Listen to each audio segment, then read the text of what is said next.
नमस्कार दोस्तों, मैं हूं कार्तिक भटनागर। स्वागत करता हूं मेरे YouTube चैनल में। तो जैसे कि आप सब लोग को पता ही है कि जो कोरोना वायरस है वो कैसे हमारे रिश्तों पर जो असर डाल रहा है, साथ ही साथ जो इंटरनेशनल रिलेशंस है उस पर भी काफ़ी असर डाल रहा है। जैसे कि अमेरिका और चीन इसका परफेक्ट एग्जाम्पल है। तो हम इस वीडियो में यही जानने वाले हैं, क्या ये जैसी महामारी, कोरोना वायरस जैसी महामारी क्या जाते वक्त इस दुनिया को बदल देगी। तो चलिए वीडियो स्टार्ट करते हैं। और अभी तक आपने अगर मेरे चैनल को सब्सक्राइब नहीं किया है तो प्लीज़ मेरे चैनल को सब्सक्राइब जरूर कर देना। विश्व स्वास्थ्य संगठन WHO और दुनिया के कई स्वास्थ्य विशेषज्ञों का मानना है कि कोरोना वायरस की महामारी जल्द जाने वाली नहीं है। उनका यह भी कहना है कि इसके थम जाने के बाद भी हमें बदले तरीके से ही जीना होगा।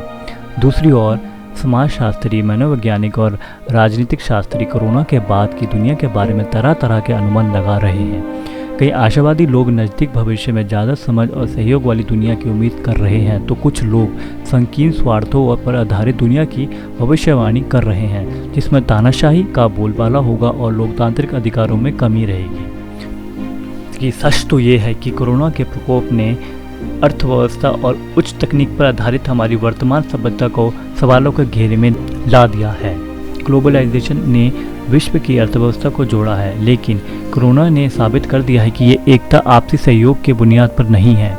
महामारी की शुरुआत में लगा था कि मानव समुदाय पर आए इतिहास के सबसे बड़े खतरे के खिलाफ पूरी दुनिया साथ मिलकर खड़ी हो जाएगी और धरती के किसी हिस्से का संसाधन पूरे मानव हित के काम आएगा। लेकिन जल्द ही ये भ्रम मिट गया। कोरोना की भयानक मार झेल रहा इटली यूरोपीय यूनियन के व्यवहार से दुखी है और इसमें बने रहने पर फिर से विचार कर रहा है। यूनियन से जुड़े ग्रीस और पुर्तगाल जैसे देशों की संपन्न जर्मनी ने कोई मदद नहीं की, जबकि क्यूबा उनकी मदद के लिए आगे आया। जब एकीकृत यूरोपीय संघ के देशों का यह हाल है, तो सूडान या यमन जैसे मुल्कों की सहायता कैसे होगी। वे तो युद्ध, अकाल और घोर गरीबी के कारण मानवीय जीवन की कल्पना करना ही छोड़ चुके हैं। भारत जैसा मजबूत अर्थव्यवस्था वाला देश भी कितनी कठिनाइयों का सामना कर रहा है, ये सामने है।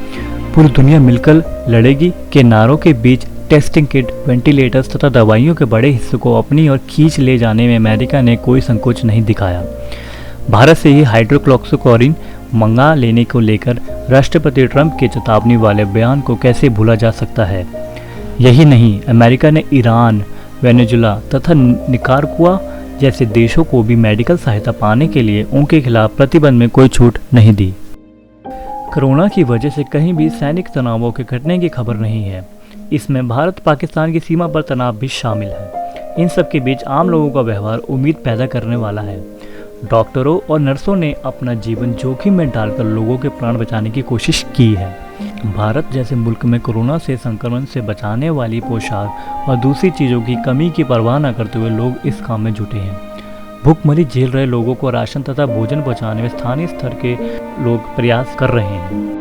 हमारे देश में Indian council of medical research, national institute of virology, IIT तथा एम्स जैसे संस्थानों ने अपनी उपयोगिता फिर से सिद्ध की है।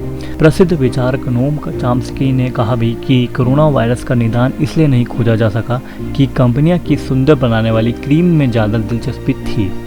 उनका कहना है कि जरूरी वैक्सीनों पर होने वाले शोध सरकारी पैसों से ही होते रहे हैं। संपन्न देशों में मची अफरा तफरी और बड़ी संख्या में मौत ने स्वास्थ्य सेवाओं को फिर से सार्वजनिक क्षेत्र में ही चलाने की मांग तेज कर दी है। वायरस के प्रसार को लेकर अमेरिका व चीन के बीच का विवाद दुनिया की अर्थव्यवस्था पर नियंत्रण के लिए दोनों के बीच चल रहे युद्ध और एक दूसरों के खिलाफ नाराजगी आने के नफरत भरे माहौल के ही संकेत हैं। बाजारों को फिर से खड़ा करने और उसे अपने नियंत्रण में लाने के लिए संपन्न देशों के बीच तीखी लड़ाई होने वाली है। अब हम इससे ही जुड़े हुए प्लेग का इतिहास भी एक बार जान लेते हैं। क्या प्लेग के इतिहास से हम कुछ नहीं सीखे? 15वीं शताब्दी के मध्य में आई ब्लैक डेथ की बीमारी ने यूरोपीय पूर्ण जागरण में अहम भूमिका निभाई। बीमारी के बाद कम हुए आबादी ने ऐसे सामाजिक आर्थिक बदलाव लाए जिसमें यूरोप को दास प्रथा और अंधविश्वासों से मुक्ति दिलाई। उसके सोचने समझने के तरीकों को वैज्ञानिक तथा लोकतांत्रिक बनाया। अंत में मैं यही कहना चाहूँगा कि क्या हम जलवायु परिवर्तन तथा परमाणु युद्ध के खतरे के सामने खड़े विश्व को बचाने के लिए एक मानवीय अर्थव्यवस्था की ओर नहीं बढ़ सकते, जो प्रकृति के बेहिसाब नाश पर आधारित न हो और मौज करो की जगह आपसी सहयोग वाले सादे जीवन के विचार की ओर ले जाएं। तो ये थी मेरी आज की वीडियो कोरोना वायरस के ऊपर। आशा करता हूँ आपको वीडियो मेरी अच्छी लगी होगी और मेरी इस वीडियो को देखने के लिए बहुत बहुत धन्यवाद।